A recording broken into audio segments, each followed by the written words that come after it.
ጤና ይስጥልን የከበረ ሰላምታችን በመላው ዓለም ሆናችሁ ቃለ ስፖርት ዩቲዩብ ቻናላችንን ለምትከታተሉ ውድ አድማጮቻችን ሁሉ ይድረስ ብለናል። ከሀገር ቤት እስከ ባህር ማዶ ለዚህም ሰዓት ለእናንተ ውድ አድማጮቻችን መርጠን ያሰናዳንላችሁን ስፖርታዊ ጥንቅሮች በቅደም ተከተል እያጋራናችሁ ቆይታ እናደርጋለን። እስከ ፕሮግራማችን ፍጻሜ እንደ ሁልጊዜው ዛሬም ቆዩ። ላይክ፣ ሰብስክራይብ፣ ሼር ማድረግ እንዳይረሳ ውድ ቤተሰቦቻችን። በሀሳብ መስጫ ሳጥናችን ላይም በሳምንቱ ምን እንጠብቅ፣ ታላላቅ ክለቦች በሳምንቱ መጨረሻ የሊግ መርሃ ግብሮችን ያደርጋሉ። ሊጎች እየተጠናቀቁ ነው። ትልቅ የሚጠበቁ ጨዋታዎች አሉ። በዚህ ረገድ ከተወዳጁ እንግሊዝ ፕሪሚየር ሊግ ጨምሮ በአውሮፓ ትልቅ ክለቦች እነኚህን ጉዳዮች እንመንዳስስ ይሆናል። ትላንትናም በርከት ያሉ ጨዋታዎች ተካሂደው ነበረ፣ እናነሳቸዋለን ውድ ቤተሰቦቻችን። የአውሮፓ ትልቅ ክለቦችን ስናነሳ ከፕሪሚየር ሊግ ከሻምፒዮኑ ሊቨርፑል ጀምሮ በተለይም የሊቨርፑል ተጫዋቾች በግል ደረጃ የሚገኙ ክብሮችን ጠራርገው እየወሰዱ ይገኛሉ፣ እናነሳዋለን።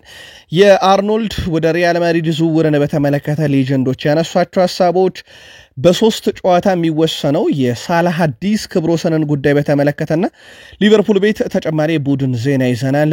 ሊቨርፑላውያን በስፋት ጠብቁን። አርሰናል በዚህ ውድድር ዓመት አንድ ተጫዋቹን ላብነት ያክል በ55 ትልቅ ጨዋታዎች አጥቷል። ዝቅተኛው የቡድኑ ወሳኝ ተጫዋች ያጣው 11 ጨዋታ ብቻ ነው። ከዛ በላይ ነው ማለት ነው አብዛኞቹን ተጫዋቾች ያጣው። ላብነት ያክል ሳካን እንኳን በ23 ወሳኝ ጨዋታ ላይ አላገኘም። ዘንድሮ የፕሪሚየር ሊግ ዋንጫን ጨምሮ በሁሉም በሚሳተፍባቸው ውድድሮች አርሰናል ያለ ዋንጫ ካጠናቀቀ በኋላ ለማይክል አርቴታ ቀነ ገደብ ያስቀመጡ ሰዎች አሉ። ነገር ግን ማይክል አርቴታ ላይም አይፈረድም የሚሉ በርካቶች ናቸው። ከአርቴታም ጎን የቆሙዋሉ፣ በተቃራኒውም የቆሙዋሉ። ጉዳዩን እናጠረዋለን በአርሰናል ቤት። ከዛ በተጨማሪ ግን አርሰናል ከዙቤሜንዲ ዝውውር ጋር በተያያዘና ከቡድኑ ይሰናበታሉ ስለተባሉ ተጫዋቾች ተጨማሪ መረጃዎችን ይዘናል። የምሽት የስፖርት መረጃችን ላይ ያነሳነውን የአርሰናሉን ሳሊባን ጉዳይ በተመለከተ በዚህኛው ጥንቅራችን ደግሞ ተጨማሪ መረጃ ለአርሰናል ደጋፊዎች እናጋራለን። የማንቸስተር ዩናይትዱ ታዳጊ ተጫዋች የበርካታ ክለቦችን ቀልብ ከመሳቡ በተጨማሪ አሁን ደግሞ የሀገራትንም ቀልብ ስቧል። ለኔ ሀገር ተጫዋች በሚል ማለት ነው። ቪቶር ሙሳ እንመለከታለን። አዲሱ ላሚን ያማል እየተባለ ነው። የአንቶኒ ፈላጊዎች ነገር አሁን ከፍ ብሏል ቁጥራቸው። አስደናቂ ብቃቱ በሪያል ቤት ለዩናይትድም ለሱም በብዙ መንገድ እየጠቀመው ነው። ዩናይትድና ማቲያስ ኩንሃን፣ ዩናይትድና ሩበን አሞሪም፣ ዩናይትድና የሳምንቱን ጨዋታ አስገራሚ ቅጣት ስለተላለፈበት የማንቸስተር ዩናይትዱ ተጫዋችና ብሩኖ ፈርናንዴስን እንደ ተጫዋች የምናነሳበት ሰፊ የመረጃ ክፍለ ጊዜ ይኖረናል። ሰማዮቹ ቼልሲዎችም በጣም ወሳኙን ጨዋታ በዚህ ሳምንት ያደርጋሉ። የአውሮፓ ሻምፒዮንስ ሊግ ትኬትን ለመቁረጥ በሚደረገው ጥረት ላይ ማለት ነው። ሲቲም በተመሳይ በእንደዚሁ አይነት መንገድ ላይ እንደሚገኝ ይታወቃል። የአውሮፓ ትልቅ ክለቦች፣ ትልቅ ተጫዋቾች የክርስቲያኖ ሮናልዶ እጅግ በጣም አነጋጋሪ ውሳኔን ጨምሮ ውድ ቤተሰቦቻችን ለእናንተ ውድ አድማጮቻችን በዚህ ሰዓት ብትሰሟቸው በደን የመራረጥናቸው ሁሉም ርዕሰ ጉዳዮች ተካተዋል። እንደውል ጊዜው እስከ ፍጻሜያችን ቆዩ። ላይክ እያረጋችሁ አበረታቱን። ቤተሰቡን ካሻችሁ ሰብስክራይብ ማድረግ ይቻላል። በሐሳብ መስጫ ሳጥናችን ላይ ሐሳብ አስተያየታችሁን ስለ ክለቦቻችሁ ዙሪያ አሊያም ስለ ፕሮግራማችን ይዘት ልታጋሩን ትችላላችሁ።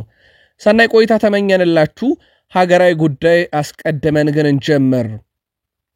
የኢትዮጵያ ፕሪሚየር ሊግ ሁሉም መርሃ ግብሮች ተደርገው ተጠናቀዋል ውድ ቤተሰቦቻችን። በዚህ መሰረት የኢትዮጵያ ፕሪሚየር ሊግ የ28ኛ ሳምንት ሁሉም መርሃ ግብሮች ተደርገው ከተጠናቀቁ በኋላ ኢትዮጵያ መድን በ54 ነጥብ መሪነቱን እንዳስቀጠለ ነው።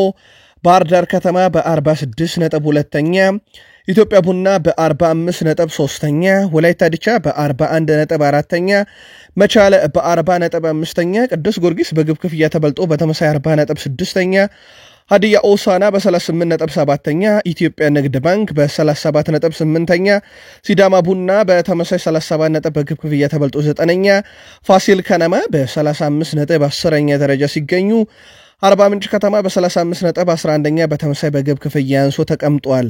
ኢትዮ ኤሌክትሪክ 12፣ ሐዋሳ ከተማ 13፣ ድሬዳዋ ከተማ 14፣ መቀለ 70 እንደርታ፣ አዳማ ከተማ፣ ስውል ሽረ፣ ወልወላ ዲግራት ዩኒቨርሲቲ ደግሞ ከ15ኛ እስከ 18ኛ ያለውን ደረጃ ሰንጠረዥ ይዘው ወራጅ ቀጠና ውስጥ የሚገኙ ሲሆን በኢትዮጵያ ፕሪሚየር ሊግ በቀጣይም ከ15ኛ እስከ 18ኛ ደረጃን ይዞ የሚያጠናቅቁ አራት ቡድኖች ይወርዱና ሁለቱ ክለቦች ከኢትዮጵያ ሁለተኛው ዲቪዥን ተወዳዳሪዎች ማለት ነው ማለፋቸውን ያረጋገጡ ሁለት ቡድኖች ይመጣሉ። ከሚቀጥለው የውድድር ዓመት ጀምሮ ኢትዮጵያ ፕሪሚየር ሊግ በ16 ክለቦች ብቻ መደረግ የሚቀጥል ይሆናል። የኢትዮጵያ ፕሪሚየር ሊግ ከ28ኛ ሳምንት መርሃ ግብሮች መጠናቀቅ በኋላ አሊ ሱሌማን ከሐዋሳ ከተማና አህመድ ሁሴን ከአርባ ምንጭ ከተማ 12 እና 11 ግቦችን ይዘው አንደኛና ሁለተኛ ደረጃ ላይ ተቀምጠዋል። 10 ግቦችን በመያዝ በሶስተኛ ደረጃ የተቀመጡት ሽመልስ በቀለ ከመቻል፣ መሐመድ አበራ ከኢትዮጵያ መድን፣ አንተነህ ተፈራም ከኢትዮጵያ ቡናና ጌታነህ ከበደ ከፋሲል ከነማ ናቸው። እነኚህ ደግሞ 10 ግቦችን ማስቆጠር ችለዋል።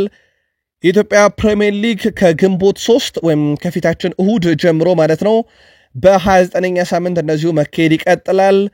እሁድ 2 ጨዋታዎችን እንመለከታለን። ቅዱስ ጊዮርጊስ ከአዳማ ከተማ በሐዋሳ ዩኒቨርሲቲ ስቴዲየም 9 ሰዓት ላይ በአርቲፊሻል ስቴዲየሙ ማለት ነው። ኢትዮጵያ ቡና ከወላይታ ዲቻ 12 ሰዓት እንደዚሁ ጨዋታዎች እሁድ ይደረጋሉ። ከዛም የኢትዮጵያ ፕሪሚየር ሊግ ከግንቦት 3 ማለትም ከእሁድ እስከ ግንቦት 6 እስከ ዕለተ ረቡዕ በ29ኛ ሳምንት እንደዚሁ ቀጥሎ የሚካሄድ ነው የሚሆነው። ወደ ባህር ማዶ ስፖርታዊ ጥንቅሮቻችን ደግሞ እንሻገር። ወደ ቤተሰቦቻችን በትላንትናው ዕለት ጀምሮ የሊግ ጨዋታዎች መደረግ ጀምረዋል። አንደኛው በጣሊያን ሴሪ ተጠባቂ ጨዋታ የ36ኛ ሳምንት መርሃ ግብር ኤስ ሚላንን ከቦሎኛ ያገናኘ መርሃ ግብር ነበረ።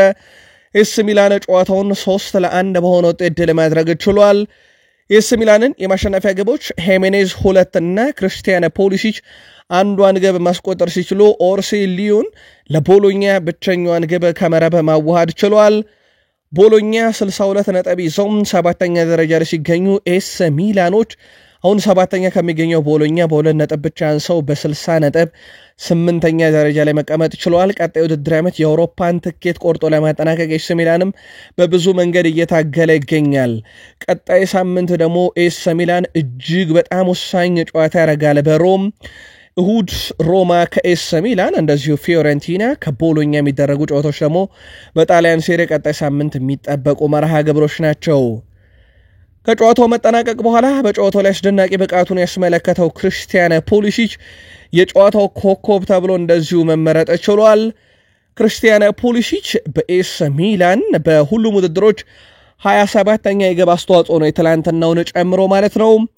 ትላንትና ግን ለየት ያለ ነገር በኤስ ሚላን እና በቦሎኛ ጨዋታ ላይ ኤስ ሚላኖች አስመልክተውናል። ከተመለከታችሁም ክርስቲያን ፖሊሲች ግብ ካስቆጠረ በኋላ ደስታውን የገለጸው ከጀርባው ወደ ተሰፈረው አንድ ስም በጣቱ እያመለከተ ነበረ። ይህም የሆነበት ውድ ቤተሰቦቻችን ኤስ ሚላን ከቦሎኛ ጋር ባደረጉት ጨዋታ ኤስ ሚላን ተጫዋቾች የለበሱት መለያ የእናቶቻቸውን ስም ከጀርባ በማጻፍ ጭምር ነው። እንግዲህ ከጀርባ ያጻፉበትም ዋነኛ ምክንያት እሁድ የሚከበረውን የእናቶች ቀን ታሳቢ በማድረግ ነው። በዚህ ምክንያት ኤስ ሚላን የእናቶችን ቀን በማስመልከት እንግዲህ መልእክታቸውን ያስተላለፉት ከተጫዋቾቹም መለያ ጀርባ የተጫዋቾቹ ስም ሳይሆን የእናቶቻቸው ስም እንዲሰፍርም በማድረግ ነበረ።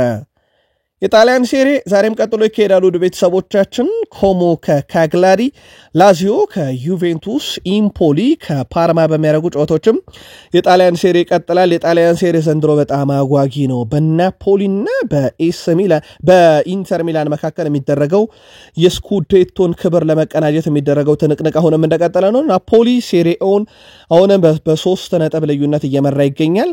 ናፖሊም ኢንተር ሚላንም ጨዋታቸውን እሁድ ነው የሚያደርጉት። ጣሊያን ሴሪ ትንቅንቅ በእንደዚህ አይነት መልኩ ቀጥሏል። በስፔን ላሊጋም አንድ መርሃ ግብር ተደርጎ ነበረም። ከሜዳ ውጭ የተጓዘው ሪዮ ቫይካኖ ላስ ፓልማስን 1-0 በሆነ ውጤት ድል ማድረግ ችሏል። የሪዮ ቫይካኖን የጨዋታው ብቸኛና የማሸነፊያ ግብ ጋርሺያ ነበረ 66ኛው ደቂቃ ላይ ማስቆጠር የቻለው።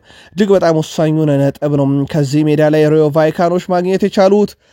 ዛሬም የስፔን ላሊጋ በርከት ያሉ ጨዋታዎች እንመለከታለን። ወደ 5 የሚጠጉ ጨዋታዎች ቫሌንሺያ ከሄታፌ፣ ሴልታ ቪጎ ከሴቪያ፣ ጄሮና ከቪላሪያል፣ ማሎርካ ከሪያል ቫያዶሊድ፣ አትሌቲኮ ማድሪድ ከሪያል ሶሴዳድ ጨዋታቸውን ያደርጋሉ። በዚህ ሳምንት በላሊጋው ትልቁ ጨዋታ ኤል ክላሲኮ እሁድ የሚደረገው የሪያል ማድሪድ እና የባርሴሎና ጨዋታ ነው። ጨዋታው ላሊጋውን ዋንጫ በብዙ መንገድ ይወስነዋል። በተለይ ባርሴሎና የሚያሸንፍ ከሆነ አንድ ቀሪ ጨዋታ ብቻ እንዲቀረው የሚያደርግ ሲሆን ሪያል ማድሪድ የሚያሸንፍ ከሆነ ደግሞ ነጥባቸውን ወደ 1 ማጥበብ ይችላሉ ከባርሴሎና ጋርና እሁድ ላሊጋው በትልቁ የሚጠበቅ ነው የሚሆነው። በጀርመን ቡንደስሊጋ በትላንትናው ዕለት አንድ በጣም ወሳኝ ጨዋታ ነበረ። በወልፍስበርግ እና በሆፈንሄም መካከል የነበረ ጨዋታ ነው። ወልፍስበርግ የጨዋታ ብልጫ ቢኖራቸውም በጨዋታው ላይ ነገር ግን ጨዋታው 2-2 በሆናቸው ውጤት ተጠናቋል። ሊዮ ኦስቲርጋርድ የሆፈንሄሙ ተጫዋች በራሱ መረብ ላይ ባስቆጠራት ገና የአንደኛ ደቂቃ ግብ ወልፍስበርጎች ሲመሩ ነበር። በኋላም ላይ ለሆፈንሄም ካድራብክ 34ኛው ደቂቃ ላይ አስቆጥሯቸው ያደረጋቸው ጆሃንስ ዊንድ ወልፍስበርግን በድጋሚ መሪ ያደረገች ግብ 81ኛው ደቂቃ አስቆጥሮ ነበር። 3 ደቂቃ ብቻ ነው የፈጀባቸው። ሙሪስ ቡልተር ለሆፈንሄም ግብ አስቆጥሮ ጨዋታው 2-2 በሆናቸው ውጤት መጠናቀቅ ችሏል። የጀርመን ቡንደስሊጋ ዛሬም ቀጥሎ ይካሄዳል። ወደ 5 የሚጠጉ መርሃ ግብሮችን እንመለከታለን።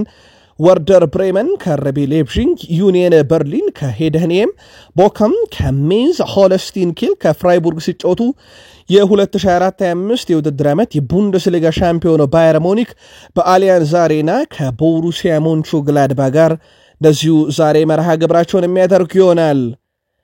ክርስቲያኖ ሮናልዶ አነጋጋሪ ውሳኔ ወስኗል። ይሄውም ውሌን አላራዝምም በአልናስር ብሏል። ማራዝምበትን ሁኔታና ቀድመ ሁኔታዎችን ደግሞ አስቀድሞ አስቀምጧል። ሮናልዶ ውል እንዳራዝም ከፈለጋችሁ አሰልጣኙን አሰናብቱት። ከዛ በኋላ እንግዲህ በዝውውር ጉዳይ ላይ መነጋገር እንችላለን። አሰልጣኙን ማሰናበትና ትልቅ ተጫዋቾች ወደ ቡድኑ እንደሚመጡ ካረጋገጥኩኝ በኋላ በአልናስር ኮንትራቴን እፈርማለሁ ብሏል።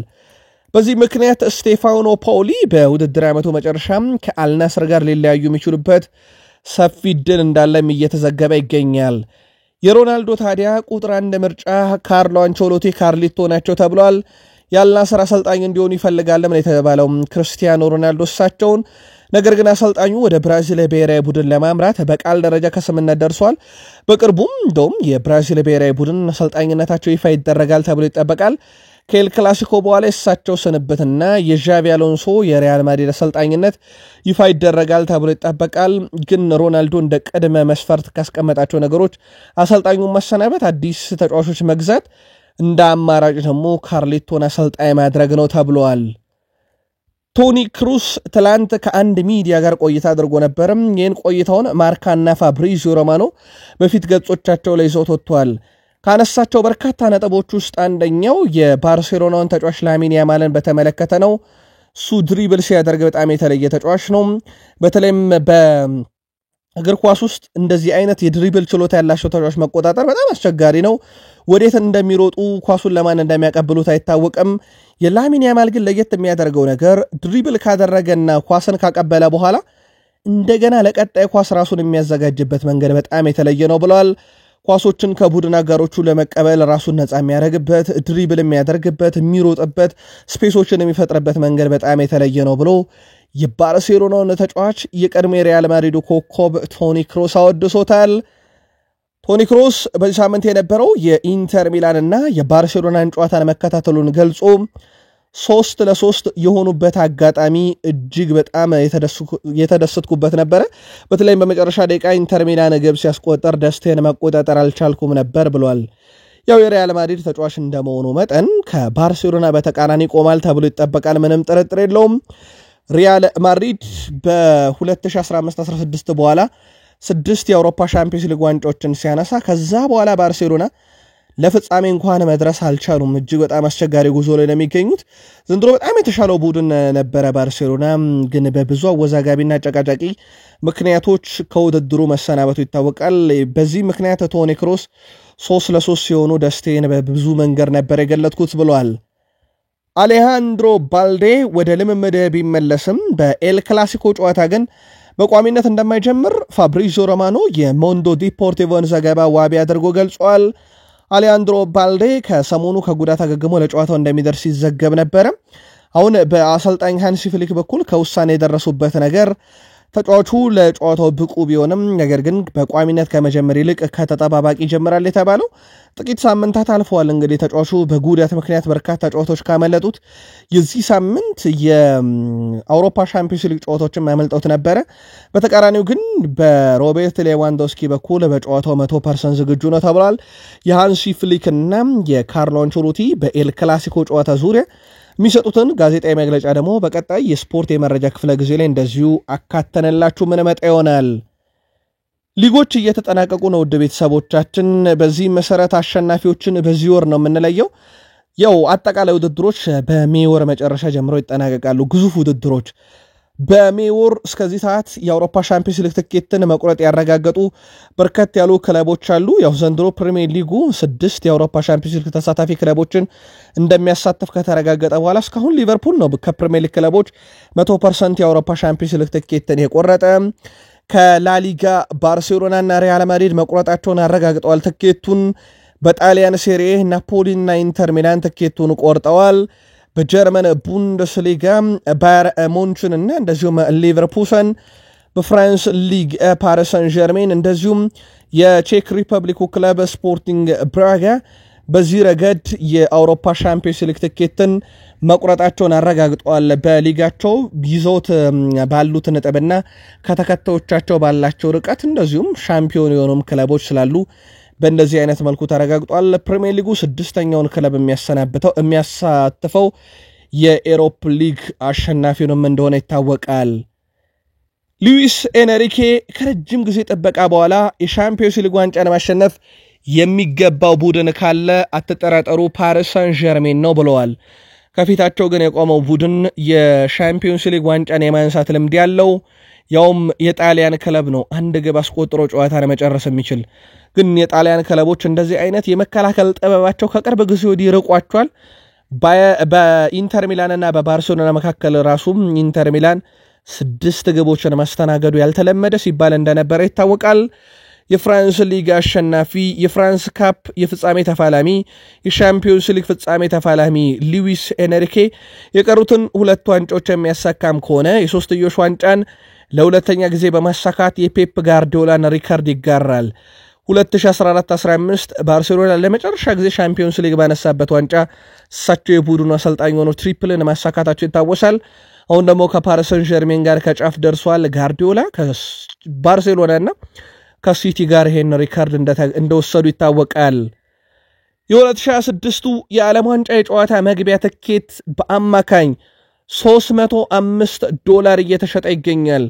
ውድ ነው እየተባለ ነው። ካሁንም አነጋጋሪነቱ ቀጥሏል። በውድነቱ ረገድ በርካቶችም ካሁኑ ተቃውሞ እያሰሙበት ይገኛል። የ2026ቱን የዓለም ዋንጫ በአሜሪካ በካናዳና በሜክሲኮ አዘጋጅነት እንደሚካሄድ ይታወቃል። ከዓለም ዋንጫ ጋር በተያያዘ ውድ ቤተሰቦቻችን ፊፋ የሴቶች የዓለም ዋንጫ ውድድር ተሳታፊ ሀገራትን ቁጥር ከ32 ወደ 48 ከፍ የማድረግ እቅድ አለው ተብሏል። አሜሪካ ከምታዘጋጀው የ2031 ሴቶች የዓለም ዋንጫ ውድድር ጀምሮ የተሳታፊ ሀገራት ቁጥር እንደሚጨምር ተነግሯል። ውድድሩ በቀጣይ በብራዚል በሚካሄደው የ2027 ሴቶች የዓለም ዋንጫ ውድድር በነበረበት በ32 ሀገራት መካከል ይደረጋል። ፊፋ በትላንትናው ዕለት በነበረው ስብሰባ የቀረበው ዕቅድ ማጽደቁ ሲገለጽ በቀጣይ ዕቅዱን ለመተግበር ድምፅ እንደሚሰጥም ነው ይፋ የተደረገው። ውድ ቤተሰቦቻችን ቃል ስፖርት ዩቲዩብ ቻናላችን ላይ ተገኛላችሁ። ከሀገር ቤት እስከ ባህር ማዶ የተመራረጡ ስፖርታዊ ጥንቅሮችን እያጋራናችሁ እንገኛለን። ከተወዳጁ የእንግሊዝ ፕሪሚየር ሊግ ታላላቅ ክለቦች ወዳገኘናቸው ተጨማሪ ስፖርታዊ ጥንቅሮቻችን ደግሞ እንሻገር። እስከ ፕሮግራማችን ፍጻሜ ቆዩ። በድጋሚ መልካም ቆይታ ተመኘን። ውድ ቤተሰቦቻችን ወደ እንግሊዝ ፕሪሚየር ሊግ ለማደግ የሚደረጉ ትንቅንቆች አሁንም እንደቀጠሉ ናቸው። በዚህ ሳምንት 2 የፕሌይኦፍ ጨዋታዎችን ተመልክተናል። ከሜዳቸው ውጭ የተጫወቱት ሁለቱም ክለቦች ድል አድርገዋል።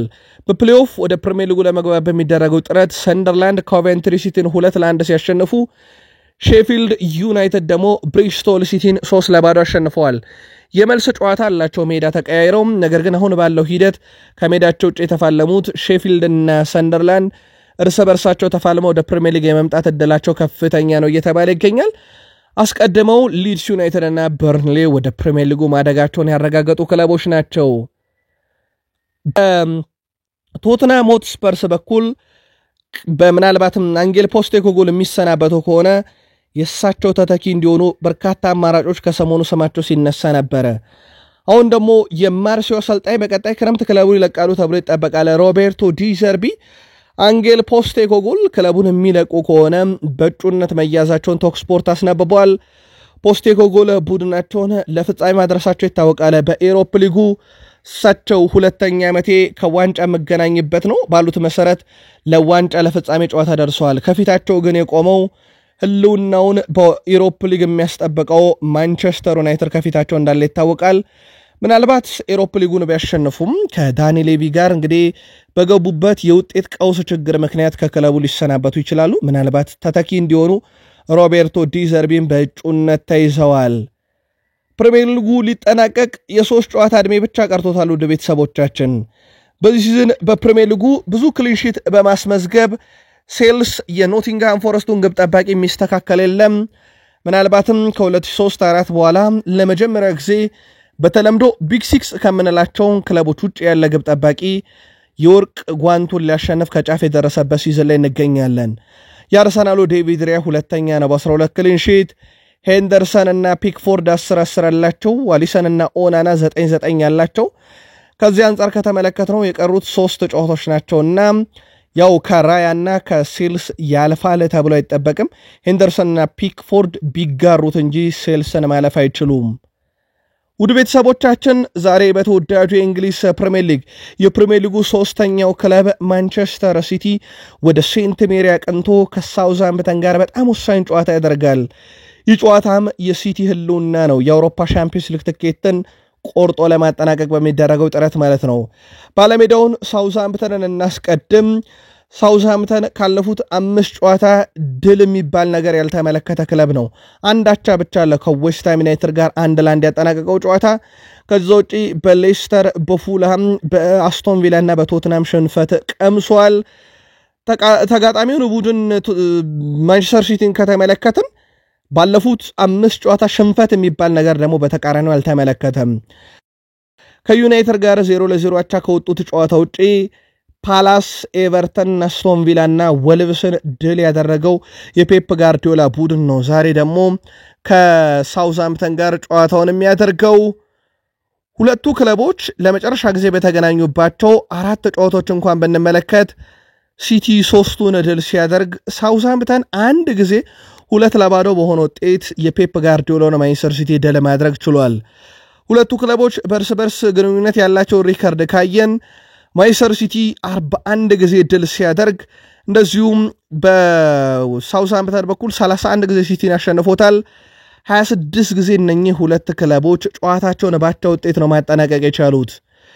በሁለቱ ክለቦች መካከል እንግዲህ ያለው የእርስ በርስ ግንኙነትና ሪከርድ ይሄንን ሲመስል ውድ ቤተሰቦቻችን በዘንድሮው የውድድር ዓመት ማንቸስተር ሲቲ 19 ድል 7 አቻና 9 ሽንፈትን ሲያስተናግድ በሳውዛምፕተን በኩል 28 ሽንፈት 5 አቻና 2 ድል ብቻ ያስመዘገበ ክለብ ነው።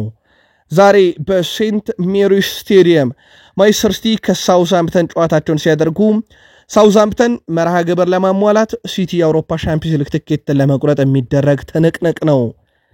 ሌላኛው በዚህ ሳምንት የአውሮፓ ሻምፒዮንስ ሊግ ትኬትን ለመቁረጥ የሚደረገው ትንቅንቅ በኒካስል ዩናይትድ እና በቼልሲ መካከል ይደረጋል። በሴንት ጄምስ ፓርክ ስቴዲየም ነው ጨዋታው የሚደረገው። ኤዲያው በዚህ ሲዝን 2 ጊዜ ቼልሲን ገጥመናል። ስለዚህ ጥራታቸውን እናውቃለን። በብሪጅ ያደረግነው ጨዋታ በዚህ ውድድር ዓመት ካደረግነው ከባድ ጨዋታ ነበረ። አሁን በሴንት ጄምስ ፓርክ ስቴዲየም በሜዳችን ነው የምንጫወተው። ቀጣይ ውድድር ዓመት የአውሮፓ ትኬትን መቁረጥ እንፈልጋለን። ለዚህ ጨዋታ ራሳችንን አዘጋጅተናል ብለዋል። ማሬስካም በበኩላቸው ኒካስል ዩናይትድም እንደዚሁ ደግሞ ኖቲንግሃም ፎረስትን በቀጣይ በፕሪሚየር ሊጉ የምንፋለማቸው ክለቦች እጅግ በጣም ጠንካራ ናቸው። ሙሉ ትኩረቶቻችንን በቀሩ እነኚህ 3 ጨዋታዎች ላይ እናደርጋለን። 3ቱንም ካሸነፈን በኋላ የሌሎች ክለቦችን ውጤትን መጠበቅ ይኖርብናል። ምክንያቱም ቀጣይ ውድድር ዓመት የአውሮፓ ሻምፒዮንስ ሊግ ትኬት ለመቁረጥ እስከ 5ኛ መጨረስ ስላለብን ብለዋል። ሁለቱ ክለቦች ዕለተ እሁድ በምሳ ሰዓት ጨዋታ ባልተለመደ ሰዓት እሁድ ቀን በ8 ሰዓት ማለት ነው በኢትዮጵያን ሰዓት አቆጣጠር ኒካስል ዩናይትድ ከቼልሲ በሴንት ጄምስ ፓርክ ስቴዲየም ጨዋታቸውን የሚያደርጉ ይሆናል። ትላንትና የፕሪሚየር ሊጉ የወሩ ምርጥ ተጫዋች ማካሊስተር ነው ብለናችሁ ነበረ። በጥቂት ደቂቃዎች በኋላ ደግሞ ሊቨርፑል ራሱ የክለቤ የወሩ ምርጥ ተጫዋች ራሱ አርጀንቲናው አሌክሲስ ማካሊስተር ነው ሲሉ ይፋ አድርገዋል። አሌክሲስ ማካሊስተር በወሩ ለሊቨርፑል ባረጋቸው ጨዋታዎች 2 ጎሎችን አስቆጥሮ 1 ለግብ የሆነ ኳስ አመቻችቶ ተቀብሏል። በተጨማሪም ማካሊስተር በወሩ 10 የግብ ዕድሎችን መፍጠር ችሏል። ማካሊስተር የእንግሊዝ ፕሪሚየር ሊግ የሚያዝያ ወር ምርጥ ተጫዋች ሽልማት ማሸነፉ የሚታወስ ሲሆን ሽልማቱ የተለየ ቦታ የምሰጠው ነው ምክንያቱም ሊጉን ባሸነፍንበት ዓመት ነው የተበረከተልኝ ቡድኑን በመርዳቴም በጣም ደስተኛ ነኝ ሲል ተደምጧል ሁለተኛ የግል ክብሩን በአንድ ወር ውስጥ አሳካ የሊጉ ምርጥ ተጫዋች አርጀንቲናዊ አሌክሲስ ማካሊስተር የሊቨርፑል የወሩ ምርጥ ተጫዋች አርጀንቲናዊው አሌክሲስ ማካሊስተር ሆኗል ጋሪ ኔቨል ትሬንት አሌክሳንደር አርኖልድ ወደ ሪያል ማድሪድ ማምራትን በተመለከተ ሐሳቡን አጋርቷል በዩናይትድ ወይም ሊቨርፑል ብትሆንም ጊዜ ካንተ የሚበልጥ ትልቅ ክለብ እንደሌለ እያሰብክ እናም በዚያ ከተማ እንግዲህ ለሌሎች ነገሮች ግድ ሳይሰጡ ልትቆይ ትችላለህ ነገር ግን እንደዚህ አይነት ጥያቄ ሲመጣ ላለመቀበል ይከብዳል ብለዋል በተለይም ደግሞ የሊቨርፑል ደጋፊዎች ለምን እንደሚከፉና ለምን እንደሚናደዱ ይገባኛል አብራቸው ያደገ ተጫዋች ነው ነገር ግን ዩናይትድም ሊቨርፑልም ትልቅ ክለቦች ቢሆኑም በዩናይትድና በሊቨርፑል ከተማ በታድግም ነገር ግን እንደዚህ አይነት ላቅ ያለ ጥያቄ ሲመጣ አንዳንድ ጊዜ ላለመቀበል ይከብዳልና አርኖልድ ያደረገው ነገር ቀላል ነው መቀበል ከባድ ቢሆንም ነገር ግን ሊቀበሉት ይገባል ሊቨርፑልያን ላደረገውም ነገር ሊመሰገን ይገባል በሊቨርፑል ብለዋል በእንግሊዝ ፕሪሚየር ሊግ በአንድ የውድድር ዓመት ብዙ አሲስት ማድረግ የቻሉ ተጫዋቾች ሪካርድን ካየን 2002-3 ኢንቪንሲብል አርሰናል ቴሪ ዳንኤል ሆነሪ 20 1920 ኬቨን ደብሩና ከማንቸስተር ሲቲ ጋር 20 አሲስት ይዘው በፕሪሚየር ሊግ ታሪክ እነኚህ ትልልቆቹ ናቸው በአንድ ሲዝን ሜሱት ኦዚል 15-16 19 አሲስት አድርጎ ለአንድ አሲስት ነው ያመለጠው ሪካርዱን ለመጋራት ሳላህ ታዲያ ዘንድሮ በ2024-25 የውድድር ዓመት 18 አሲስቶችን አድርጓል ሳላህ ቀሪ 3 የፕሪሚየር ሊግ ጨዋታ እጁ ላይ ያሉ ከፊታችን እሁድ የአንፊልድ ሮድ የአርሰናል ጨዋታ ጨምሮ ማለት ነው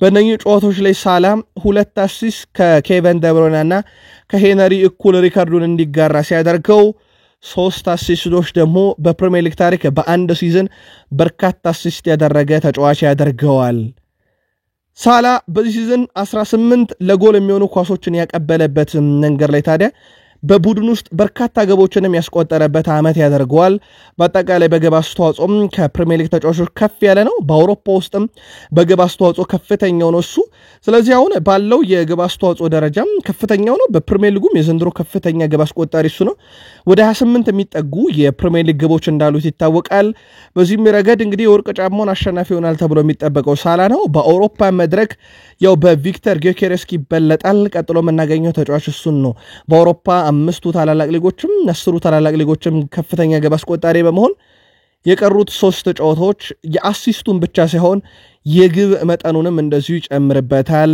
ተብሎ ይጠበቃል አርሰናል ዘንድሮ በማይክል አርቴታ በኩል በተለይ ዋንጫ ለማጣታችንና ውድድሩን አስቸጋሪ ለመሆኑ ምክንያት ይላሉ ከሰሞኑ በሰጡት ጋዜጣዊ መግለጫ የመጀመሪያ አካባቢ የተመለከትናቸው ቀይ ካርዶችና ጉዳቶች ናቸው ከአጋጠሙን ጉዳቶች አንፃርም እዚህ መገኘታችን ጥሩ ነበር ሲሉ ተደምጠዋል በአጠቃላይ በአርሰናል በኩል ቶሚያስ ወደ 55 ጨዋታ አመልጦታል ይህ ከፍተኛ ነው ጋብሪኤል ጄሱስ ወደ 27 ቤን ዋይት ወደ 26 ካላፊዮሪ 23 ሳካ 23 እንደ ካሃቨርስ ያለ ተጫዋች 23 አመልጦታል ለአብነት ያክል የቡድኑ ቁልፍ ተጫዋች ኦዴጋርድ እንደዚሁ ጋብሪኤል ማጋሌሽ 15 ጨዋታ አመልጧቸዋል ዚንቼንኮ 12 ቲምበር 12 ትንሽ ጨዋታ ያመለጠው ሜሪኒዮ ብቻ ነው እንደዚህ አይነት የጉዳት ሪካርዶች ያሉበት ቡድን ነው ከዛ ውጪ ደግሞ የመጀመሪያዎቹ ሳምንት ላይ ቀይ ካርድ በጣም የተሸገረው ቡድን ነበረ ሌላኛው ደካማው ጎኑ አርሰናል ደግሞ በጥር የተጫዋቾች ዝውውር መስኮት ክፍተት እንዳለበት ያወቀ ቡድኑ ራሱን ያላጠናከረበት መንገድ ነበር እንደዚህ አይነት ውጣውረድ ያለው አመት ነበር አርሰናል ያሳለፈው አርሰናል በቤን ጃኮብስ በኩል ይፋ የሆነ መረጃ በመርህ ደረጃ ከሪያል ሶሴዳዱ አማካይ ስፍራ ማርቲን ዙቤሜንዲ ጋር የተደረሰው ስምምነት አሁንም እንደተጠበቀ ነው ብለዋል ተጫዋቹን አስቀድሞ በጥር የዝውውር መስኮት ነበር በቀጣይ ክረምት ለማስፈረም በመርህ ደረጃ ከስምምነት የደረሱት ያ ስምምነት አሁንም እንደተጠበቀ ነው የዣቪ አሎንሶ ወደ ሪያል ማድሪድ መምጣት ግን እዚህ ዝውውር ላይ ጫና ሊፈጥር ይችላል ተብሎ ይጠበቃል እስከዚህ ሰዓት ግን ቤን ጃኮብስ ይዞት ወጣው መረጃ መሰረት አዲስ ነገር የለም በመርህ ደረጃ ስምምነቱ አሁንም እንደተጠበቀ ነው ይላል የእንግሊዙ ክለብ አርሰናል የፋቪዮ ቬራንም ፈላጊ ለመቀበል ዝግጁ ነው ተብሏል በፖርቶ በውሰት እያጫወቱ የሚገኙት ፋቪዮ ቬራ 30 ሚሊዮን ዩሮ በክለቡ አርሰናል በኩል ተለጥፎበታል ማንኛውም ፈላጊ ክለብ ካለ ከክረምት የዝውውር መስኮት መከፈት ጀምሮ አርሰናሎች ለመሸጥ ዝግጁ ናቸው ተብሏል። ጄሚ ካራገር አርሰናል በማይክል አርቴታ እየተመራ ያለ ፕሪሚየር ሊግ ዋንጫ 5 ዓመቱን ሞልቷል። አርቴታ በሚቀጥለው የውድድር ዘመን ይህን ማድረግ ካልቻለ ለቀጣዩ ተረኛ አርሰናልን ማስረከብ አለበት ብለዋል። ነገር ግን እንደ ጄሚ ካራገር ሐሳብ ከሆነ ማይክል አርቴታ በአርሰናል ብዙ ለውጦችን ያመጣ፣ ብዙ ነገሮችን ያስተካከለ፣ አርሰናልን ወደ ትልቁ መድረክ አውሮፓ ሻምፒዮንስ ሊግ የመለሰ፣ በዋንጫ ደረጃ መፎካከር እንደሚችል ያሳየ ጠንካራ ቡድን የገነባ አሰልጣኝ ሲል ያወደሰው ሲሆን ነገር ግን አሰልጣኝ ማይክል አርቴታ 5 ዓመት ሞልቶታል ያለ ዋንጫ ፕሪሚየር ሊጉም ላይ ለማሸነፍ በቂ የሆነ ቡድን መገንባት ላይ አሁንም ጥያቄ አለኝ። ስለዚህ ማይክል አርቴታ ከአንድ ዓመት በላይ እድል ሊሰጠው አይገባም። የሚቀጥለውን የውድድር ዓመት ዋንጫ ካላነሳ አትጠራጠሩ፣ ለቀጣዩ ተረኛ የማስረከብ ግዴታ አለበት እያለ ነው። የጄሚ ካራገርን ሐሳብ እይታና አመለካከት የአርሰናል ደጋፊዎች ትጋሩታላችሁ ወይንስ ማይክል አርቴታ ረጅም ጊዜ ሊሰጠው ይገባል? የእናንተን የግል ምልከታ አጋሩን። ከዚህ ጋር በተያያዘ ምናልባት ዘንድሮ የማይክል አርቴታ ቡድን ከቶፕ 5 የአውሮፓ ሻምፒዮንስ ሊግ ትኬት ለመቁረጥ በደረጃ ሰንጠረዡ ከተቀመጡ ክለቦች ውስጥ በዋንጫ የማያጠናቀቀው ክለብ ነው። ሊቨርፑል ፕሪሚየር ሊጉን ወስዷል። ሲቲ ለኤፍኤ ካፕ ዋንጫ ተፋልሟል። ኒውካስል ዩናይትድ ካራባው ካፕን አሳክቷል። ቼልሲ የኮንፈረንስ ሊግ የፍጻሜ ተፋላሚ እንደሆነም ይታወቃል። የምሽት የስፖርት ዘገባችንን አብዛኞቹ የአርሰናል ደጋፊዎች ተከታትላችሁታል ብለን እናስባለን። በሐሳብ መስጫ ሳጥናችን ላይም አብዛኞቻችሁ የአርሰናል ደጋፊዎች የሳሊባ ንግግር መጀመር ጥሩ ዜና መሆኑን ነግራችሁን ነበረ። ምናልባት የምሽት መረጃችንን ላልተከታተላችሁ የአርሰናል ደጋፊዎች በሳሊባና በአርሰናል መካከል ድርድር እየተካሄደ ይገኛል። ዴቪድ ኦርኔስቴም የሳሊባ ኮንትራት የመፈረም ዕድሉ ሰፊ ነው ብሏል። ምክንያቱም ሳሊባ አርሰናልን የሚለቀው ለሪያል ማድሪድ ብቻ ሲል ነው። ከዛ ውጭ ግን በአርሰናል በኩል ሪያል ማድሪድ እንደሚያቀርብለት አይነት ኮንትራት ካቀረበለትና በክለቡ ጥቅማ ጥቅሞች ዙሪያ የሚስማማ ከሆነ የውል ማፍረሻ የሚቀመጥለት ከሆነ እዚሁ ሌሎች እሱ በቀጣይ ሪያል ማድሪድን ሊቀላቀል የሚችልበት አማራጮች መንገድ የሚመቻችለት ከሆነ ኮንትራት የመፈረም ዕድሉ ሰፊ መሆኑን ተናግሯል። አንድሪያ ቤርታም ስራዎችን እየሰራ ነው። ዴቪድ ኦርኔስቴም ይህን ዘገባ በተጨማሪ ተጋርቶታል። ለአርሰናል ደጋፊዎች በምሽት የመረጃ ክፍለ ጊዜያችን ላይ በስፋት ይህን ጉዳይ አድርሰናችኋል። የማንቸስተር ዩናይትድ የአካዳሚ ተጫዋች ነው ቪክተር ሙሳ። ቀጣዩ ላሚን ያማል እያሉት ነው በርካቶች። እጅግ በጣም አስደናቂ ታዳጊ ነው። ውድ ቤተሰቦቻችን በማንቸስተር ዩናይትድ ዋናው ቡድን በጥቂት ዓመታት ውስጥ ይጠበቃል። ግን ሌሎች የአውሮፓ ክለቦች ተጫዋቹን በውሰት ከዩናይትድ ለመውሰድ ፍላጎት አላቸው። አሁን ደግሞ ሀገራት ለእኔም ተጫወት እያሉት ይገኛሉ። በዚህ ረገድ ስፔን፣ እንግሊዝና በዘር ሐረግ ናይጄሪያ ለዚህ ጥያቄ እንግዲህ ቀርበዋል ነው የተባሉት ከተጫዋቹ ዘንድ። ተጫዋቹ እስካሁን የመረጠው ብሔራዊ ቡድን የለም። በዋና በሲኒየርነት ጋር በተያያዘ በቀጣይነት ከስፔን ከእንግሊዝና ከናይጄሪያ አንዳቸውን መርጦ ይጫወታል። በማንቸስተር ዩናይትድ ግን በዋናው ቡድን በቅርብ ዓመታት ውስጥ እናየዋለን ተብሎ ይጠበቃል። ዩቬንቱሶች ንብረትነቱ የማንቸስተር ዩናይትድ የሆነ ነገር ግን በሪያል ቤት እጅግ በጣም አስደናቂ ጊዜን እያሳለፈ የሚገኘውን አንቶኒ የውል ማፍረሻ ለመክፈል እያሰቡ ነው ተብሏል። ማንቸስተር ዩናይትዶች ከዚህ ተጫዋች ከ40 ሚሊዮን ፓውንድ በላይ ይፈልጋሉ። ምናልባትም እስከ 50 ሚሊዮን ፓውንድም የማድረስ እቅድ አላቸው ተብሏል። ነገር ግን ከዚህ ጋር በተያያዘ በዩቬንቱስ በኩል ተጫዋቹን በቀጥታ የውል ማፍረሻውን ከመክፈል ይልቅ በውሰት አስገዳጅ ቋሚ ዝውውር በቀዳቸው ውስጥ ተይዟል። ማንቸስተር ዩናይትድ የጠየቃቸውን ገንዘብ በዚህ ዓመት የመክፈል አቅም እንደሌላቸው ነው ዩቬንቱሶች እያስታወቁት። የሪያል ቤቲስ ፕሬዝዳንት አንጄል ሃሮ አንቶኒን ማቆየት በጣም የተወሳሰበ ነገር ነው። ነገር ግን በተቻለን አቅም እንግዲህ ውሰቱን ለማራዘም ከማንቸስተር ዩናይትድ ጋር እንነጋገራለን፣ እንደራደራለን። አንቶኒን ማቆየት ከየትኛውም ክለብ በላይ ለኛ በጣም ጠቃሚ ነው።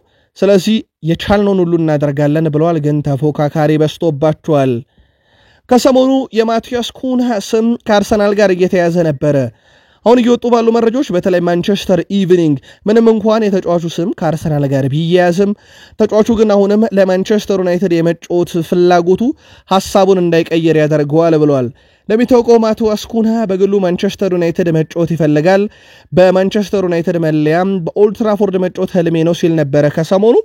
ይህ ተጫዋች ምንም እንኳን ኮንትራቱን በወልቭስ በቅርብ ጊዜ ቢያድስም 62.5 ሚሊዮን ፓውንድ የውል ማፍረሻውን የከፈለ ማንኛውም ክለብ ተጫዋቹን በቀጣይ ክረምት መውሰድ ይችላል። ተጫዋቹም ለትልቅ ክለብ ራሴን እያዘጋጀው ነው ማለቱ ይታወቃል።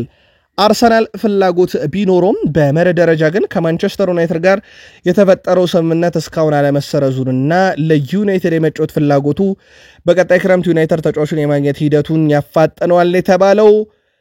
በተጫዋችነት ዘመኔ በአንድ ፍጻሜ ጨዋታ ተሸንፌያለሁ። እናም በፍጻሜ ጨዋታ ጥሩ ታሪክ የለኝም። ሆኖም ይሄን ታሪክ የምቀይረው በኤሮፕ ሊግ የፍጻሜ ጨዋታ ነው ብለዋል ሩበን አሞሪም። ለፍጻሜ ጨዋታ ዝግጅት ከወዲሁ ስለ ቶትናም ሆትስፐርስ በደንብ ማጥናት እንጀምራለን። እነርሱ በዚህ ውድድር ዓመት ብቻ ለ3 ጊዜያት አሸንፈውናል ብለዋል ሩበን አሞሪም። ሆኖም ሁሉንም ነገር በነበረበት እንደሚቀጥል ዋስትና የለክም። ይህ እግር ኳስ ነው። ስለዚህ የፍጻሜ ጨዋታ ላይ ቶትናም ሆትስፐርስን የምናሸንፍባቸውን መንገዶች በሙሉ ካሁኑ እያጠናው ነው ብለዋል ሩበን አሞሪም። እንግዲህ በተጫዋችነት ደርሰው አንድ ጊዜ የተሸነፉበትን ፍጻሜ በአሰልጣኝነትስ እንዴት ይወጡታል የሚለው የሚጠበቅ ነው የሚሆነው። ከምንም በላይ ግን ይህ ጨዋታ ለሁለቱም ክለቦች አስፈላጊ እንደሆነ ይታወቃል። እሳቸው ግን እግር ኳስ ነው፣ ይህ ሁሉም ነገር እንደነበር አይቀጥልም፣ 3 በዚህ ዓመት ቢያሸንፉንም ውጤት እንቀለብሳለን ብለዋል። 7 የማንቸስተር ዩናይትድ የአካዳሚ ተጫዋቾች በትላንትናው ዕለት ከዋናው ቡድን ጋር ልምምድ አድርገዋል። በዚህ ሳምንት በሚደረገው የፕሪሚየር ሊግ መርሃ ግብርም ላይ ከእነኚህ ተጫዋቾች አብዛኞቹ ዕድል ያገኛሉ ተብሎ ይጠበቃል። ምክንያቱም ቀጣይ ውድድር ዓመት ራሳቸውን የሚያዘጋጁበት እንደሆነ የተናገሩለት ፕሪሚየር ሊግ ቀሪ ጨዋታዎች ናቸው። ምክንያቱም ማንቸስተር ዩናይትድ በኤሮፕ ሊግ ፍጻሜ ተፋላሚ ነው ከ2 ሳምንት በኋላ። በዚህም ረገድ እንግዲህ አሰልጣኙ ተጫዋቾቻቸውን ይጠብቃሉ። ቀጣይ ውድድር ዓመት የሚሳተፉ ነው ቡድናቸውን እንደ ፕሪሲዝን ጨዋታ ጠቀምበታለሁ ስላሉ ቀጣይ ጨዋታዎችን ይጠቀሙበታል ተብሎ ይጠበቃል። ትላንት ብቻ 7 የአካዳሚ ተጫዋቾችን በዚህ መንገድ በካሪንግተን የልምምድ ማዕከል ተመልክተናል። ኦናና በበረኝነት ዘመን ተጽዕኖ ያሳደረብኝ ግብ ጠባቂ ማን ነው ተብሎ ጠይቆ ነበር። ማኑኤል ኑየር ብሏል። ማኑኤል ኑየር የበረኝነት መንገዴን የቀየረ ብሎታል። እሱን አይቼ ከግብ ጠባቂ በላይ መሆን እንዳለብኝ አመንኩ። ወደፊት ወጥቼ መጫወት የጀመርኩትም በኑየር ምክንያት ነው። እሱ ለኔ ትልቁ አርአያ ነበር ብሏል። በግብ ጠባቂ ዘርፍ በማንቸስተር ዩናይትድ ቆይታው 100% ካልተረጋገጡ ተጫዋቾች አንደኛው አንድሬ ኦናና ነው። ማንቸስተር ዩናይትድ በዚህ ረገድ ደግሞ በገበያው ላይ ምርጥ ግብ ጠባቂ ያሉትን በማፈላለግ ላይ እንደሚገኙ ይታወቃል። ትላንትና ግን የማንቸስተር ዩናይትድ ግብ ጠባቂ አንድሬ ኦናና እንግዲህ የአንድ መኪናው ኢንሹራንስ እንግዲህ ባለመመዝገብ ምክንያት መኪናውን እንግዲህ ተወርሷል። በእንግሊዝ ሕግ መሰረት እያንዳንዱ አሽከርካሪ መኪና ሲነዳ የራሱን ኢንሹራንስ ይዞ መንቀሳቀስ አለበት። የኦናና መኪና ያለ ኢንሹራንስ በመንቀሳቀሱ ፖሊስ ወርሶታል። ኦናና የመኪናውን ባለቤትነት እና ኢንሹራንስ እንዳለው ለማረጋገጥ 14 ቀናት ያለው ሲሆን ይህንን ማድረግ ካልቻለ መኪናው ሙሉ ለሙሉ እንደሚወረስበት ተነግሯል። 350,000 ፓውንድ የሚያወጣ መኪና ነው በትላንትናው ዕለት አንድሬ ኦናና የተወረሰበት። ሜሰን ማውንት ከርቀት በዚህ ሳምንት ቤልባኦ ላይ ግብ አስቆጥሮ ነበረ። እቺም ግቡ የኤሮፕ ሊግ የሳምንቱ ምርጥ ግብ ተብላ ተመርጣለታለች። በጨዋታው ላይ መጀመሪያ የሚያስቆጥራት ግብ አስደናቂ እንደነበረች የሚዘነጋ አይደለም። ግን ከርቀት ያስቆጠራት ግብ የዚህ ሳምንት ምርጥ ግብ ተብላ ተመርጣለታለች። ብሩኖ ፈርናንዴዝ በኤሮፕ ሊጉ ከካስፐር እና ኤሊካቢ እኩል 7 ግቦችን ያስቆጠረ ሲሆን ሁለቱም በፍጻሜ የሉም። ስለዚህ ብሩኖ ፈርናንዴዝ በፍጻሜ ጨዋታ 1 ግብ የሚያስቆጥር ከሆነ የኤሮፕ ሊጉ ከፍተኛ ግብ አስቆጣሪ ሆኖ መጨረስ ይችላል። አሁን በ3 ተጫዋቾች ነው ከፍተኛ ግብ አስቆጣሪነት የተያዘው። ላሚን ያማል ደግሞ የባርሴሎናው ኮከብና ታዳጊ ተጫዋች በእግር ኳስ ሕይወቴ ሊጫወትባቸው ከምሻቸው ስቴዲየሞች አንደኛው የማንቸስተር ዩናይትድ ኦልድ ትራፎርድ፣ የሊቨርፑሉ አንፊልድ ሮድ ሲል ተደምጧል። አንድ ቀን ወደ ኦልድ ትራፎርድ አሊያም ወደ አንፊልድ ሮድ መጥቼ እጫወታለሁ ብሏል። ለክለቦቹ ፈርሞ ወይንስ የባርሴሎናን መለያ ለብሶ በተቃራኒው ለመፋለም ሐሳቡን ግልጽ አላደረገም። ዛሬ በተወዳጁ የእንግሊዝ ፕሪሚየር ሊግ ፉልሃም ከኤቨርተን፣ ኤፕስዊች ከብሮንትፎርድ፣ ሳውዝሃምፕተን ከማንቸስተር ሲቲ፣ ወልቭስ ከብራይተን 11 ሰዓት፣ በርንማውዝ ከአስቶን ቪላ ምሽት 1 ሰዓት ከ30፣ በስፔን ላሊጋ ቫሌንሺያ ከሄታፌ፣ ሼልታ ቪጎ ከሴቪያ፣ ዢሮና ከአላቬዝ፣ ማሎርካ ከቪያዶሊድ እና አትሌቲኮ ማድሪድ ከሪያል ሶሴዳድ በስፔን ላሊጋ። በጣሊያን ሴሪያ ኮሞ ከካግላሪ፣ ላዚዮ ከዩቬንቱስ እና ኤምፖሊ ከፓርማ። በጀርመን ቡንደስሊጋ ቦከም ከሜንዝ፣ ሆልስቲን ኪል ከፍራይቡርግ፣ ዩኒየን በርሊን ከሄደንሄም፣ ወርደር ብሬመን ከአረቤ ሌፕሺግ እንዲሁም ባየር ሙኒክ ከሞንቹግላድባ። በፍራንስ ሊጋ አንጀር ከስትራስቡርግ፣ ኦግዤር ከናንትስ፣ ብሪስት ከሊል፣ ሊሃቨር ከማርሴ፣ ሞናኮ ከሊል፣ ሞንትሪፔሌ ከፓሪስ ሰን ዠርሜን ጨዋታቸውን የሚያደርግ ይሆናል።